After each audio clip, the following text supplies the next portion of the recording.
Emilio Álvarez y Casa, de Somos México. ¿Cómo estás, Emilio? Buenos días, buena semana. Con frío, ¿no? Ha hecho un poquito ¿Sí? de frío, un poquito. Bueno, los chilangos somos así, hermana. Danos chance. Allá en el norte, pues es sí. que ahora todo está muy relativizado, porque en el norte están a cero, bajo cero, Sí, ¿verdad, sí, Rubén? Sí, está ahí hace mucho Ajá. más frío. Mucho más frío. A ver, Correcto, estaba yo aquí correcto. viendo cómo estamos en la Ciudad de México en este instante.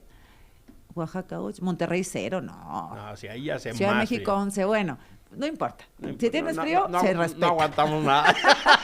¿Cómo está Rubén Moreira, del PRI, diputado del PRI? Buenos días. Muy buenos días, muchas gracias. Aquí estamos Gracias. para trabajar y platicar. Gracias. Israel Zamora de Morena, ¿cómo estás, Israel? Muy bien, bonita semana a todos. Gracias. A ver, pues Salamanca, gravísimo lo que pasó ayer otra vez, ¿no? Baja sí los homicidios, porcentaje tal, pero este tipo de episodios son tremendamente preocupantes. Son muy dramáticos, es una expresión de una violencia no contenida, no resuelta, pero no es solo Salamanca.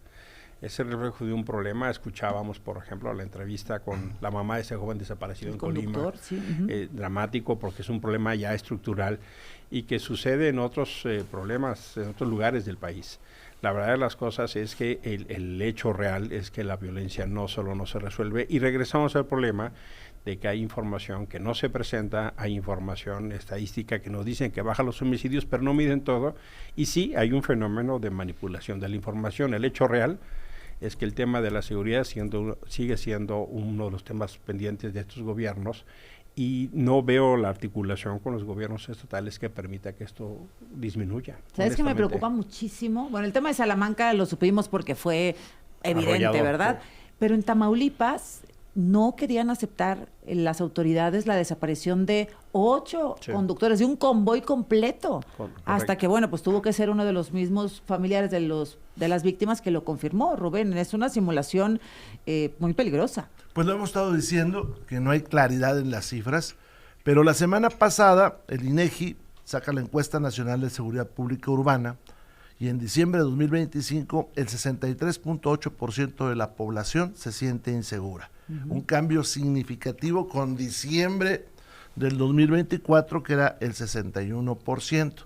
Por eso hemos estado insistiendo de que tiene que haber una metodología muy clara, externa en la evaluación de cuántos homicidios y personas desaparecidas hay.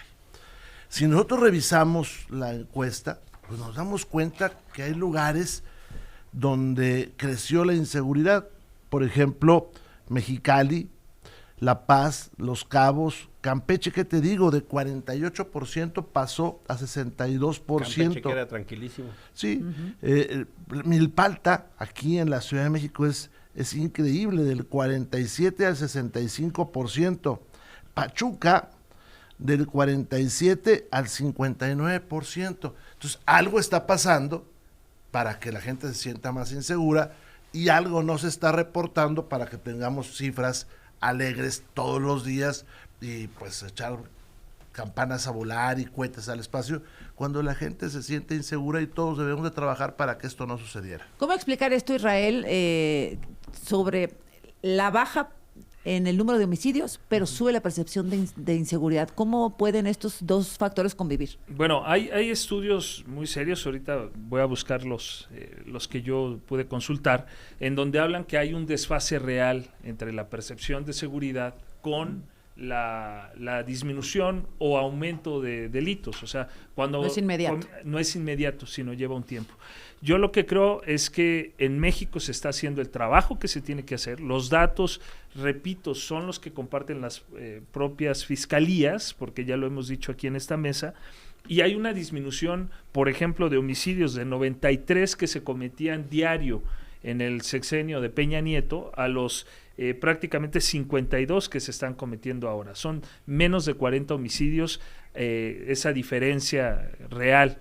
Entonces, el problema es que Guanajuato tiene una incidencia delictiva que es 3 veces la media nacional en homicidios. Sigue siendo el estado en donde más crímenes ocurren. Hay que recordar que Julio César es un presidente municipal joven de nuestro movimiento, que ha hecho un buen trabajo. A mí me tocó acompañarlo en la campaña, ver esa cercanía con la ciudadanía, pero también ahí es necesario que el gobierno del estado siga como lo ha hecho, porque han disminuido prácticamente a la mitad los delitos en los últimos 3-4 meses, tiene que seguir junto con el gobierno federal, implementando una estrategia de seguridad ahí en Guanajuato, que sigue siendo, repito, uno de los estados en donde tiene prácticamente... Pues hoy el alcalde de Salamanca dice ayuda, ¿no? Ayuda, presidenta, ayuda, gobernadora, porque pareciera que no tiene remedio.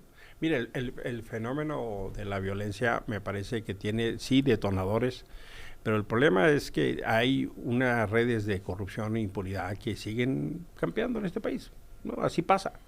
Y luego los remedios que tratas de poner salen bordeando en la tragedia, ¿no? O sea, lo que estamos viendo con la Suprema Corte de Justicia, lejos está de ayudar a este problema de impunidad estructural, entre que compran camionetotas, entre que Lenia Batres se manda a hacer un cuadro que dicen que no se hizo de 40,000 pesos, entre que hacen ceremonias, muchas creencias, pero hasta donde yo me acuerdo, este es un estado laico. Es un estado laico. ¿No les gustan las misas? Pues sí, pero esto es una ceremonia religiosa autóctona. Yo reivindico el estado laico, pero lo que veo es una Suprema Corte absolutamente desorientada, que sus grandes decisiones son para servir al gobierno y que está más en el escándalo que en la justicia. Yo muero de ganas de saber qué van a decir en la conferencia sobre las camionetas machichonas. O sea, ¿qué puedes decir sobre el gasto de estas camionetas? Y luego dicen, no, bueno, ya las vamos a regresar. No, es que no las debiste comprar. No. ¿No, Israel? Yo creo que, te lo pregunto, mira, porque pues es la corte del pueblo. El movimiento nació con un principio que es el de la austeridad republicana, que el presidente Andrés Manuel ponía por obra. Lo vimos no solo cuando fue jefe de gobierno, yo recuerdo que andaba en el sur, a mí me tocó verlo varias veces, y también ahora cuando fue presidente. Y creo que en el movimiento pues hay muchas personas que dentro del Poder Judicial pueden coincidir con él o no. Hay que recordar que es un poder autónomo, sin embargo, sí fue una de las, cuando los que defendimos la reforma al Poder Judicial, sí era también por la crítica que hacíamos muy fuerte a los ministros que, por ejemplo, no se bajaron el sueldo nunca, a pesar de que la Constitución... No, porque, a ver, yo creo que aquí, Azucena, la oposición ha creado una narrativa, obviamente, son solitos ustedes, carnal. Por supuesto que hay críticas que son válidas. Yo no estoy de acuerdo. ¿Tú crees que Loretta Ortiz deba ir en VIP? Yo creo que eso ya depende de cada ministro. No, porque es dinero que pagan porque va en representación de la Corte. Y cada ministro se va a hacer responsable de sus ¿Y por qué acciones. no decían lo mismo de la Corte anterior? Sí lo hacíamos. Nosotros decíamos, a ver, cada ministro actualmente, como lo hacíamos antes, debe ser responsable de sus propias decisiones.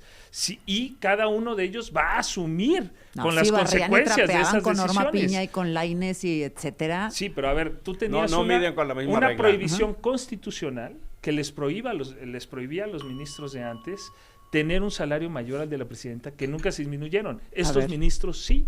Esa es la gran como diferencia. El secretario de la Defensa y el secretario de Marina, Israel. Regreso a algunas cosas. La primera, ¿cuándo Morena va a asumir que es gobierno? ¿Y cuándo se va a poner a trabajar? Sería bueno. ¿Y cuándo el Ejecutivo Federal va a decir, soy jefa del Estado mexicano, y no de una partida ni de un gobierno?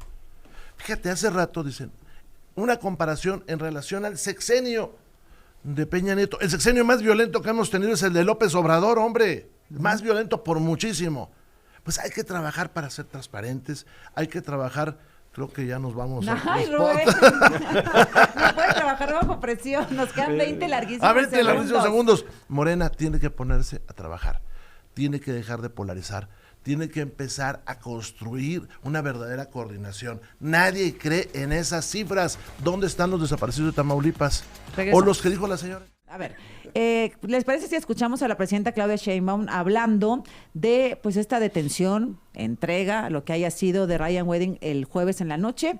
Vamos a ver cómo lo explica la presidenta y luego qué es lo que vieron ustedes en este caso. Estuvo aquí el director del FBI. Tenía planeado desde hace tiempo venir a México y tener una serie de reuniones como parte de este entendimiento de seguridad que se había planteado.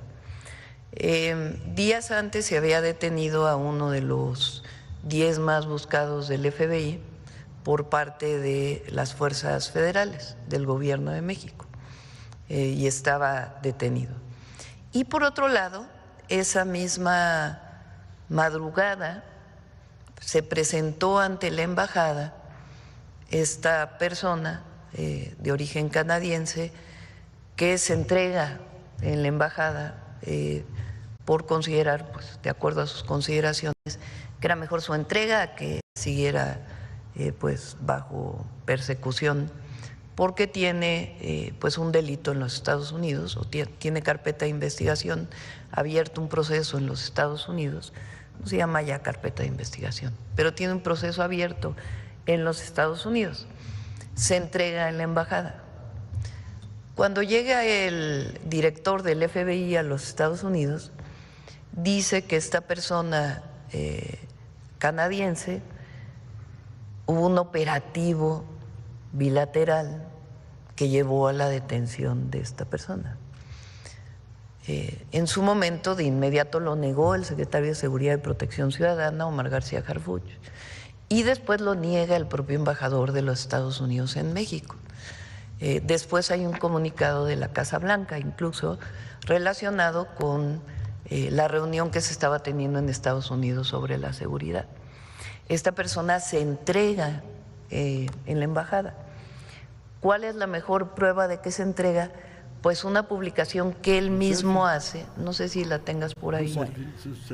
Una foto allá afuera de la embajada, ¿verdad? A ver, ¿qué pasó? Porque hay una parte, incluido el secretario de Seguridad, Omar García Harfuch, que dice se entregó, pero allá en Estados Unidos hicieron fiesta diciendo que los operativos de Donald Trump y que habían operado casi fuerzas estadounidenses en nuestro territorio con autorización del gobierno de México. ¿Qué fue lo que pasó, Israel? Bueno, lo que sí hay una coordinación permanente entre el gobierno de Estados Unidos y México, pero aquí es evidente que más bien fue una entrega, él mismo decidió, como dice la presidenta, por así convenir a sus intereses, entregarse. O sea, que vio que estaba aquí el señor Patel y dijo, me entrego. Pues desconozco cuáles sean los motivos detalles, tal vez ajá, de su propia defensa, ¿no? Que le hayan sugerido a lo mejor, pero lo que sí no podemos negar es que hay una muy buena coordinación entre México y Estados Unidos. Creo que eso ayuda a inhibir el riesgo que parece estar ahí permanente de la intención de algunos dentro del gobierno de Donald Trump de presionar para realizar incursiones ahí sí de manera unilateral en nuestro país, y creo que la coordinación, la buena negociación, el buen entendimiento que hay en las mesas de alto nivel entre el gobierno de México y Estados Unidos sirve para inhibir esa tentación. Entonces la coordinación está ahí, el intercambio de inteligencia está ahí, lo vimos en unas directivas que se aprobaron para el Ejecutivo y el Congreso de Estados Unidos para que continúen esos trabajos de coordinación, de intercambio de inteligencia. Se le ordena prácticamente del Congreso de Estados Unidos al Departamento de Estado y al Departamento de Guerra, como ahora se le llama, al Secretario de Guerra, que fortalezcan esa comunicación, y que incluso en esa directiva que es reciente se les prohíbe prácticamente que hagan incursiones directas en nuestro país. O sea, no hubo operación en tierra de las autoridades, de la gente de Estados Unidos, todo fue como una casualidad tremenda, ¿no? Que el Hércules y luego la presencia del director del FBI, la entrega del canadiense. ¿Tú crees que no hay operaciones estadounidenses en territorio mexicano? Pues lo que hay es mucha opacidad, ¿no? El gobierno mexicano no se ha cuidado de ser transparente. Ya hemos dicho en otras ocasiones que se ha cancelado en el Poder Legislativo el contrapeso. No está la Comisión Bicameral de Seguridad Nacional, no está la Comisión Bicameral de Seguimiento a las Fuerzas Armadas en materia de seguridad, no están las comisiones de seguridad cuestionando nada, porque Morena cree que solo puede hacer las cosas, entonces no tiene legitimidad en nada de lo que nos presenta. Ellos dicen se entregaron, los otros dicen fíjate que hicimos una operación, ellos dicen no pasa nada, sin embargo hay una alerta de la FAA para quienes vuelan de determinadas zonas del país. Nos enteramos por una señora que le tumbaron los tendederos ahí en Metepec, de que aterrizó un avión Hércules. Ahora resulta que compramos otro avión Hércules y nadie sabe para qué es. Pues hay una gran opacidad. ¿Qué le cuesta a Morena asumirse como un partido que está gobernando y trabajar para todas las y los mexicanos? Emilio. Mira, el problema es que estos fenómenos de la agenda de seguridad tienen como palanca la presión del gobierno de Estados Unidos. Yo no creo en las coincidencias. Viene Marco Rubio y por fin hacen caso a las denuncias de hace 5 años del huachicol fiscal. A ver si no termina la historia en México, que los involucrados principales tienen amparos. Ya escuchamos la entrevista previa tuya, y a ver si no termina otra vez en un pacto de corrupción e impunidad. Lo mismo pasó con Hernán Bermúdez, de la Barredora, que ya también está en la ruta de los amparos. Vamos a ver. Adán Augusto, por cierto, comodísimo, leyendo deportes, cuál presión, cuál problema, que mi secretario de Seguridad ya estaba involucrado en un cartel, no importa. Y ahora viene el FBI con toda esta operación, el tema de los vuelos absolutamente extraño, y se entrega un capo de esa naturaleza, el sexto más buscado del FBI. Perdón, pero el problema es que tenemos un gobierno que hace agenda de seguridad porque lo presiona otro gobierno y no porque garantice el derecho de la seguridad y de la vida libre de violencia de las y los mexicanos. El problema es que tenemos un gobierno que está colgado del cuello porque del otro lado está el Chapo y está el Mayo y están los hijos de estos narcos y tienen todo el mapa de financiación de un narcopartido, y ahí está el criminal de Rocha gobernando, y ahí está Tamaulipas, y ahí está Guerrero, y ahí está Michoacán. Y por supuesto estas cosas no pasan. Claro que el problema es que actúen por presión de otro país. ¿Es así? Pues el problema del crimen organizado, que se originó precisamente en los gobiernos de la oposición, que se fortaleció en los gobiernos de la oposición. Y con López Obrador, generó, no, eso es mentira. El combate, actualmente, Azucena, antes había no solo el problema de que no se hacía nada, sino que había una impunidad terrible. No se detenía a nadie. Los capos podían estar libremente, se cometía un asesinato importante, digamos, de una persona relevante, y no sucedía absolutamente nada. O sea, yo sí ahora, creo que en este sexenio no el de López. López es otra cosa, porque López se volteó para otro lado y permitió con total impunidad que todo el mundo operara.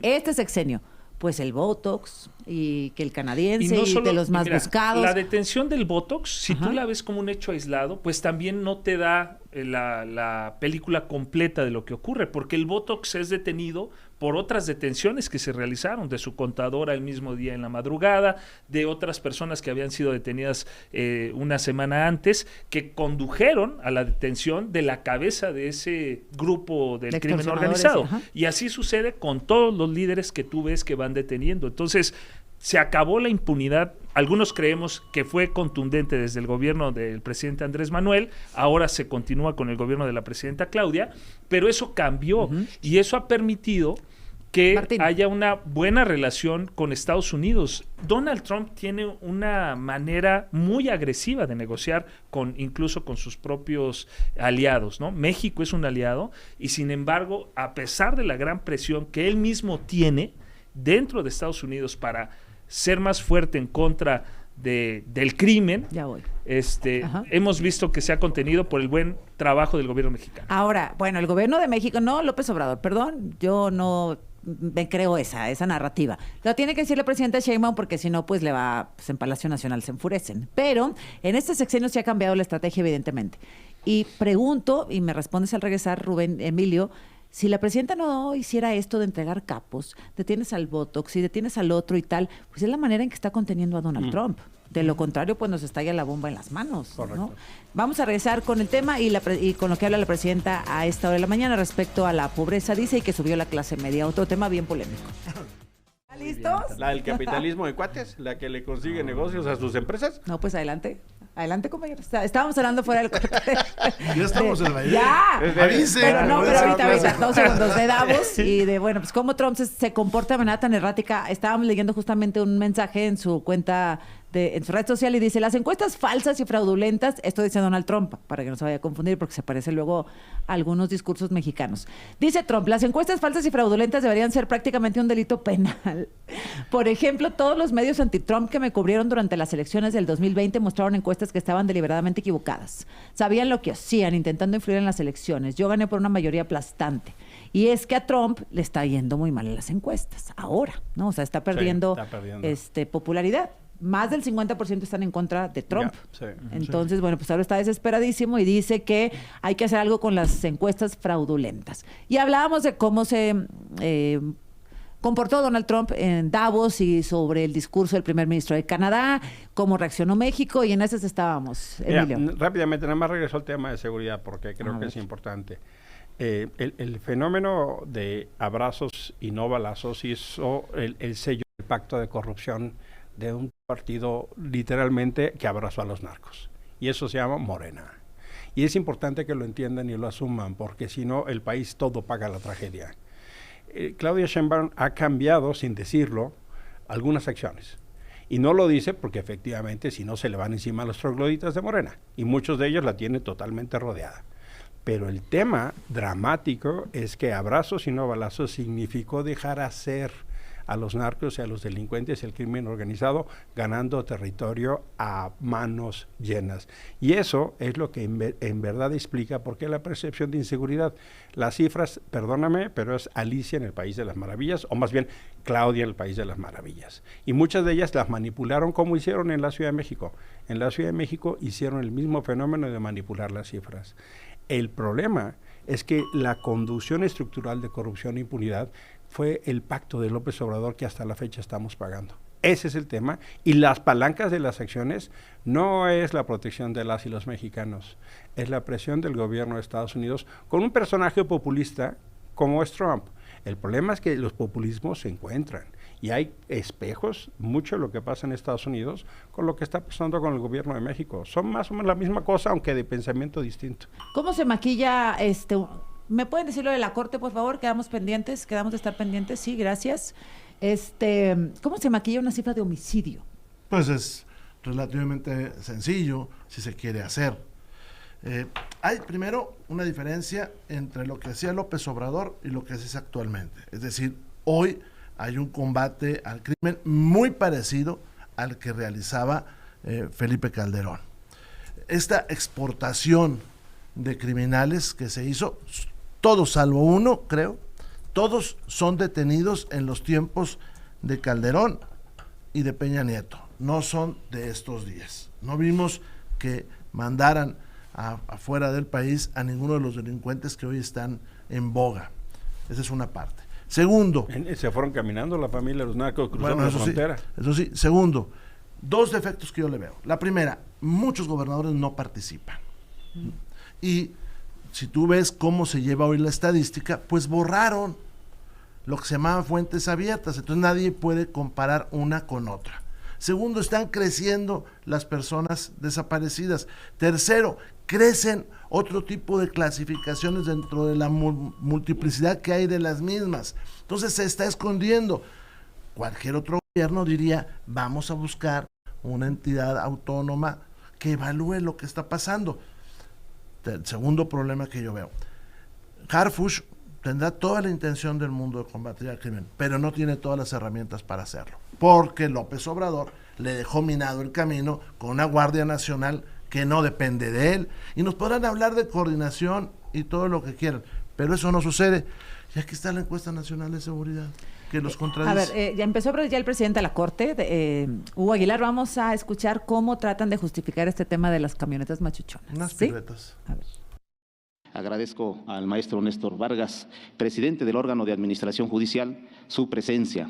Y bueno, pues es de todos conocido la situación que se ha presentado en los últimos días relacionado con la adquisición de unos vehículos blindados.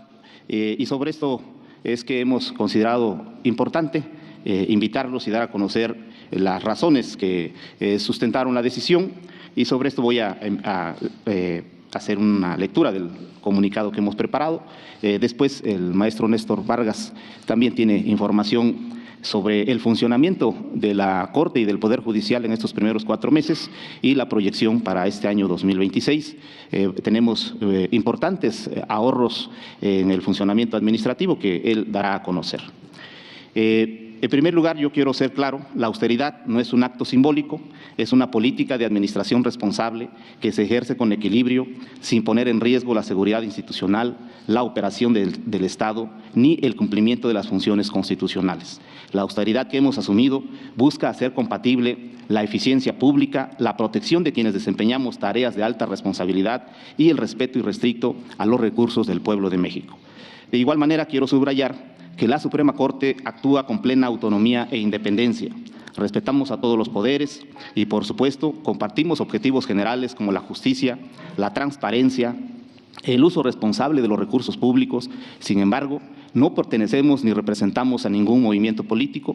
Nuestra actuación se rige exclusivamente por la Constitución, la ley y la responsabilidad institucional que nos fue conferida. En este marco, tomamos la decisión que ha generado polémica en estos últimos días, buscando un equilibrio entre austeridad y seguridad. Y enseguida voy a expresar las razones. Desde agosto del 2010, se decidió en esta Corte que los ministros y ministras cuenten con medidas de seguridad por la responsabilidad de Estado que desempeñan, incluyendo el uso de vehículos blindados. Al 1 de septiembre de 2025 se adquirieron 43 vehículos blindados. De ellos recibimos a la hora de tomar posesión 39 vehículos, toda vez que 4 vehículos fueron adquiridos por la anterior integración, obviamente vehículos que estaban en mejores condiciones. Ellos, en la anterior integración, tomaron el acuerdo en el Pleno que, como parte de su haber de retiro, podían llevarse los vehículos que tenían asignados mediante compra.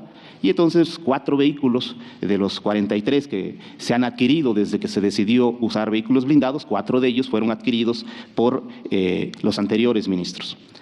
Recibimos 30 camionetas Suburbans, 9 camionetas Jeep, todos ellos modelos desde 2019, 20 y 21. Desde el inicio de nuestra tarea, cada uno de los ministros y ministras decidió no usar las Suburbans, porque son precisamente ostentosas. Se decidió usar las camionetas Jeep. Y pues como se llevaron 4 de las mejores, el margen que teníamos era pues muy reducido. Los vehículos, por el tiempo de su adquisición, el modelo del que datan, ya estaban muy deteriorados, muchos de ellos por el peso, con dificultades en su sistema de tracción, en el motor y en general en su funcionamiento. Bueno. Durante estos 4 meses se tuvieron algunos incidentes de fallas mecánicas, vehículos que no encendían, en el camino se quedaron varados varios de estos vehículos y por lo tanto tomamos la decisión de escuchar la evaluación, la opinión de órganos internos y también de instituciones de seguridad del Gobierno de México. Se hicieron evaluaciones físico-mecánicas que nos dijeron que estaban en malas condiciones, se nos indicó que el blindaje ya había fenecido el tiempo en que es recomendable utilizarlo. Se hicieron también... No, pues ya, qué mal pensados, o sea, ya entendí. Pues sí. Hizo la clásica. Algún asesor que tiene en comunicación le dijo, usted no improvise, escriba, le hicieron un documentín y lo está leyendo. Claro. Lo cierto es que ellos decían una cosa y resultaron machuchones. Así es. Ahora, deben traer una camioneta blindada, pues seguramente tienen bastante miedo. Si nos vamos a la ENSU, salvo 2 alcaldías, que es Benito Juárez y Miguel Hidalgo, en las demás las cosas van bastante mal. Sobre todo si te vas a la Magdalena Contreras, si te vas a Milpalta, si te vas a Coajimalpa, pues yo creo que andan bastante preocupados. Y ahí viene una situación. Tocamos madera. Pero ¿qué sucede si a uno de estos personajes le pasa algo? Entonces hay que poner en la mesa la responsabilidad. Claro. López Obrador era un tipo bastante irresponsable. Totalmente. No, yo me salgo en un carro muy modesto. A mí cuando alguien que se encarga de temas de seguridad, y él era el jefe de gobierno aquí, me dice que no necesita camionetas blindadas o carros blindados, dice, ¿por qué alguien le permite que circule sin ese tipo de automóviles? Tiene otro blindaje. Que tiene otro blindaje, o es un verdadero irresponsable. Ahora estamos metidos en esto por ese tipo de discursos pues, falsos. Pero la austeridad es para Morena y ese movimiento un discurso, no es una práctica. Y cada vez más un discurso vacío, porque tienen unos abanderados que se encargan de hacerlo pedazos. El ministro y quienes ahí están, lo que están haciendo es exactamente lo contrario de lo que dicen. Y además tiene otros personajes como Noroña, que son impresentables, que a la fecha no nos acaba de explicar de dónde sacó los 12 millones de su casita y sus viajes. Pero además ahí está Sergio Gutiérrez, que tiene una vida de marajá, y él y su esposa, que tiene una cantidad de cuadros, Adán Augusto, el ganadero, notario muy exitoso, y eso sin contar los viajes de Mario Delgado, de Andy, que parece que tiene cierta intención, afección por los cuadros japoneses. O sea, tienen un comportamiento de nuevos ricos. Eso de la austeridad, perdóname, pero es un discurso vacío. La clase política de Morena se ha encargado de hacer saber al pueblo de México que son los nuevos machuchones. Y nada más las percepciones de corrupción han subido como han subido. Pero luego viene la Corte Y la Corte, nos dice Lenia Batres, que se ha cargado de presumir, que luego, por cierto, no sabe ni lo que lee. En las sesiones le tienen que decir, oiga, ministra, ese punto ya lo retiraron. Y sigue hablando. El problema es que no solo no hacen la justicia, hacen estos escándalos. Y claro, hombre, si el cargo obliga, que tenga una camioneta blindada, pues pero que no hagan chismes y que se quede con las de los anteriores. Es que ese es el problema. No, cambiaron la Suburban por la Cherokee. Sí. Bueno, vamos a regresar contigo, Israel, y cerramos, Sí. ¿te parece? Gracias. Sí. Estamos hablando de las camionetas machuchonas, la presidenta Claudia Sheinbaum. No sé si ya se acabó la conferencia del presidente de la Suprema Corte, pero estábamos hablando acá, bueno, pues, que ahora lo quieren justificar. El hecho es, no, que los vamos a devolver. Ya, no importa. O sea, ya se cometió, pues, el delito del engaño, ¿no? Porque todos tienen que ser pobres, romantizan la pobreza, como si ser pobre fuera algo loable y que les tuviéramos que aplaudir a la gente por ser pobre.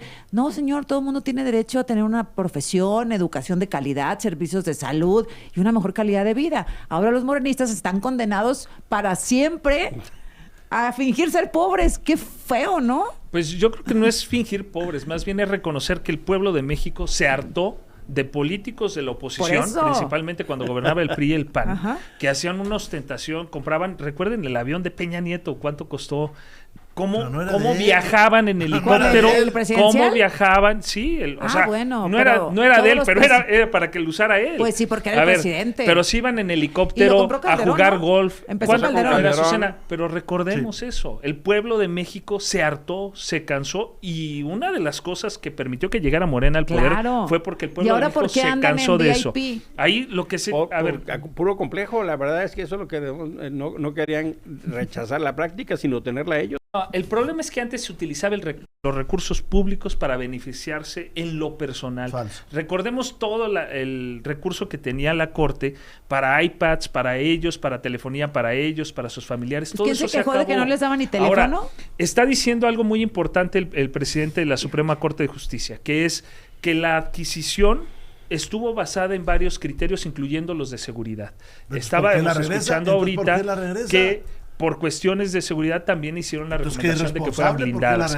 Y es más, yo creo que eso es lo que se debe hacer. Las adquisiciones... No, lo que se debe hacer es no comprarla. Ya lo demás ya no importa. Las adquisiciones que se hagan deben de tener criterios también de seguridad, y sobre todo si se trata de funcionarios que realizan una actividad o que tienen una competencia tan relevante como la de los ministros. Y esto es lo que nos está diciendo el presidente, que la determinación de la compra de estas camionetas se basó también en esos criterios de seguridad que le dieron las autoridades. ¿Hay un riesgo de que un ministro ande así? Sí. ¿Tiene que tener un carro blindado? Sí. El modelo era tal vez muy ostentoso, pues eso es un error. Y eso es bueno, Azucena. Yo creo que también es bueno que ya no toleremos este tipo de cuestiones de ostentación. Es que López hablaba desde el desconocimiento y la ignorancia. No es que sea un modelo fifí, es que el blindaje no lo aguanta cualquier coche. Pero como él hablaba nada más porque pues, pero el hay señor que decir tenía también boca. algo muy importante que no se ha dicho, Ajá. que es el propio órgano de administración judicial reportó, hizo una nota informativa a la presidencia de la República en donde con esta adquisición cambiaron el modelo de arrendamiento y hubo un ahorro de 1,000 millones de pesos. Nos acaba de decir el presidente de la Corte que en septiembre del 25 compraron 43 vehículos y que se llevaron, ¿cuánto quedaron? 39 de septiembre del 25. Sí, y eran Suburban, pero como eran Suburban, pero si Claudia Sheinbaum viaja en Suburban, López Obrador viajaba en Suburban. Si el cargo obliga e implica tener una protección, que se tenga. Pero el problema es que son pura faramaya, son puro discurso vacío, son puro acomplejado. El problema significa que Morena lo que quería, y una parte muy importante de esa cúpula, tener esos privilegios, no porque los privilegios estuvieran mal, sino porque ellos no los tenían. Y ahí está Noroña, ahí está Sergio Gutiérrez, ahí está Adán Augusto, y ahí está el hijo de López Obrador. Y no me vengas a decir que son honestos cuando todos los contratos son por adquisición directa, por adjudicación directa. El mejor negocio del sexenio pasado y el de actual era ser amigo de Andy o de uno de los hijos de López Obrador. Se hicieron putrimillonarios a partir de la corrupción. Ese es el problema. A ver, Rubén, y luego escuchamos a la presidenta. Bien. Primero, creo que el único austero en Morena es Israel. Segunda, esa es la primera. Eso ha sido. Ahí sí no te lo discuto, ahí sí coincido contigo. Se asomó precisamente Noroña. Ese paso que han dado atrás es de una torpeza inconmensurable, dice Noroña, que critica a los ministros por derrumbar las camionetas machuchonas. No me ayudes. ¿Qué estamos viviendo? Pues la descomposición de un discurso de Morena que estaba cargado en el populismo y que hoy no se sostiene, pues cuando hay necesidades como la de la seguridad. Bueno, si tú transitas por la carretera 57 y pasas por Tepeji del Río, hay una alta probabilidad de que seas asaltado. Si tú transitas por esa misma carretera, por la 57, como le pasó hace unos días a unos potosinos que iban hacia allá, hacia Coahuila, en la parte norte, pues desaparecieron 4 días o 3 días hasta que les vaciaron las tarjetas y pasaron noches de horror. Vivimos en un país inseguro, pero es la descomposición, Azucena, todo lo que decían es falso, se les están cayendo sus argumentos. Es que Peña Nieto compró un avión, pero no era para él. Era el avión presidencial. Pero era para viajar. Bueno, pues López Obrador cometió la gran torpeza de aislar a México, porque no salía a ninguna parte, porque no le gustaba o porque tenía miedo de exhibirse. Esa es la verdad. A ver, ¿qué dice la presidenta sobre la Suprema Corte?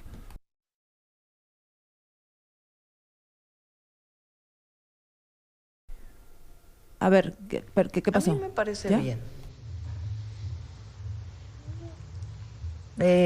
Ellos, como lo dije el viernes, creo que fue, les preguntó, porque no sabíamos si era cierto o no, la secretaria de Gobernación, si en efecto habían comprado las camionetas. Y contestaron que habían ahorrado recursos al comprar en vez de rentar. Pero más allá de ello, pues es una nueva corte y pues tiene que haber una visión distinta frente a la gente.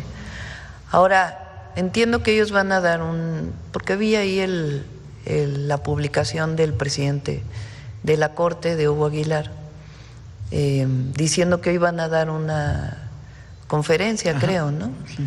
Pues a ver qué es lo que plantean ahí. Y ya por último, presidenta, ayer se hizo viral un video del presidente Lula da Silva de Brasil. Bueno, ya, a ver. Que ¿ya acabó la conferencia, Manuel? No, todavía no. Todavía no. ¿Qué más dijeron? Que iban a... A ver, vente aquí. Vente. Okay. Sin pena. Sí, acércate a mí. A ver, Manuel Marín, ¿qué dicen en la conferencia de la Corte? Buenos días, Azucena, buenos días al auditorio. El ministro presidente Hugo Aguilar pues afirma que en conclusión se compraron las camionetas por un tema de seguridad, pero que en un caso pues de congruencia con el tema de la austeridad decidieron simplemente devolver las camionetas. No, pues gracias, muchas gracias a los ministros y ministras por ser tan sensibles, ¿verdad? El cantidad de dinero que vamos a perder público de eso. Oye, tan sensibles y tan falsos, ¿eh? O sea, perdón, pero es que a mí me da risa y me río para no llorar. ¿Sí me explico? Porque todos tienen que estar jodidos menos nosotros. Eso es lo que me da a mí mucho coraje. ¿Por qué la gente no podría aspirar a una mejor vida, a tener un buen un vehículo, pues bien, o lo que le alcance, mientras su trabajo sea bien honesto, bien habido, que tenga un empleo formal? Ahora te tiene que dar vergüenza traer un coche. Te tiene que dar vergüenza a ver qué zapatos te pones. A nosotros no, ¿verdad? Pero a ustedes, pues es que ustedes están condenados a fingir ser pobres, Israel. Pues no es fingir ser pobres, es reconocer que el pueblo de México es un pueblo que por mucho tiempo la clase trabajadora fue relegada y era la mayoría. Pero la clase trabajadora trabaja para eso. Sí, pero la oposición mantuvo a la mayoría de los mexicanos en pobreza. ¿Por qué no revisas? Y era indigno tener un gobierno en donde llegaban en camionetas, uno veía, cómo cerraban el Zócalo y se llenaba de camionetas de los funcionarios. Igual ahorita. De verdad, llegaban con escoltas, cerraban, etcétera. Era una ostentación que no era digna del pueblo de México. Y Morena lo que ha hecho Azucena es copiarlo, enfocarse principalmente en la clase trabajadora. Primero acabó, por ejemplo, con la subcontratación. La gente no tenía derechos laborales. Hubo una fuerte lucha para evitar el outsourcing y que las personas pudieran que todavía existe. Y se sigue trabajando para que eso se elimine, pero sí para fortalecer los derechos de los trabajadores. Bueno. El salario mínimo prácticamente creció en un 150%, como no había crecido en 6 sexenios de la oposición, y eso es lo que está trabajando Morena. Ahora, la Corte es independiente, la Corte no es Morena, pero la realidad es que el poder público en México cambió y ahora está sujeto al escrutinio público que ya no le permite ese tipo de regresamos con el cierre, ¿sí? Cerramos, por favor. A ver, arrancas, Israel. Pues nada más decir, yo quisiera mencionar lo que se decía de seguridad y de Calderón, que es la misma estrategia, decía Rubén hace un momento, que la estrategia de seguridad de la presidenta Claudia es la misma que Calderón. No, Sí. Calderón, recordemos los montajes que se aventaba. Calderón fue el que provocó una crisis de personas asesinadas en nuestro país, vinculó a su secretario, no sabemos si con toda la autorización de él, pero su secretario de seguridad, que era el que armaba los operativos, mandaba a su gente a enfrentarse, en el mejor de los casos, porque tal vez dejaban actuar en absoluta libertad al narco, pero los policías que fallecieron durante ese sexenio fueron enviados como carne de cañón porque el secretario de seguridad estaba involucrado con el crimen organizado. ¿Cómo podemos comparar eso con los resultados que se están dando ahora, en donde efectivamente los cárteles han visto afectaciones porque sus cabezas han sido detenidas, pero también ha habido afectaciones muy serias a sus finanzas, que era algo que jamás se hizo en el gobierno ni del PRI ni del PAN? Emilio. Azucena, tú decías cómo se puede alterar la estadística de seguridad. Separaron las categorías de homicidios. Y en tener lugar tiene una sola, separaron feminicidios, separaron otro tipo de muertes violentas, y entonces eso genera un efecto imaginario de reducción. Eso es lo que hace Morena, efectos imaginarios de que este país va bien. La corrupción crece, la inseguridad crece, tenemos una clase política gobernante profundamente acomplejada y avariciosa. Los cuadros directivos de Morena no es que rechazaran la práctica de los privilegios, el problema es que ellos no los tenían. Y ahora estamos teniendo un sistema de recurso público que se entrega a manos llenas, sin transparencia, sin claridad, sin competencia. Hay adjudicaciones directas que lo que están haciendo es una nueva élite profundamente corrupta, incluso con consecuencias internacionales. Y lo que vemos esencialmente es un proyecto que se está pudriendo y el problema es que se lleva entre las patas al país. Ese es el problema. Rubén. Morena se tiene que dar cuenta que está gobernando, que debe revisar el pasado, lo que estuvo bien, se tiene que repetir, lo que estuvo mal, no. También tiene que reconocer que los 6 años de López Obrador no se combatió el crimen, ahí están los números, el sexenio más violento en la historia. Así como yo le reconozco que es muy distinto a lo que está haciendo Omar García Harfuch, que lo que se hacía hace unos meses con López Obrador, tienen que reconocer que no tiene todos los elementos para combatir al crimen, que muchos gobernadores son omisos, son indolentes, no están trabajando. Tienen que hacer espacios en Morena para que la sociedad evalúe.